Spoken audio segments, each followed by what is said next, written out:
নতুন আলু আর ডিম দিয়ে ডিমের ঝোল বানাবো। ডিমটাকে ভেজে নেব। প্রথমে একটু নুন দিলাম, হলুদ দিয়ে এবারে ভেজে নেব। দেখো এদিকে তেল গরম হয়ে গেছে। দেখো আমি ডিমটা বেশি ভাজলাম না, এবার উঠিয়ে দেবো। দেখো আমি সব গোটা দিয়ে দিচ্ছি, জিরা, তেজপাতা, গোটা গরম মশলা। এবারে আমি পেঁয়াজটাকে একটু ভেজে নেব লাল লাল করে। দেখো আমার পেস্টটা ভাজা হয়ে গেছে, একটুখানি আদা রসুনের পেস্ট দিয়ে দিলাম। এটা আমি ভালো করে ভেজে নেব। এই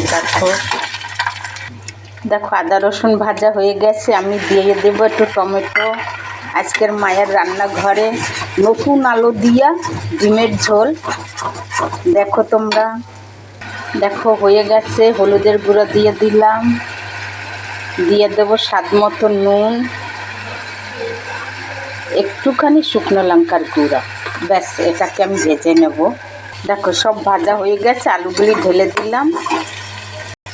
এবারে ডিমগুলি দিয়ে একটু ভেজে নেব, হালকা করে জল ঢেলে দেবো। এই দেখো আমার নতুন আলু দিয়ে ডিমের ঝোল হয়ে গেছে, এবারে নামিয়ে দেবো। এই দেখো আমার ডিমের ঝোল, উপরে থেকে একটু ধনেপাতা দিয়ে দিলাম।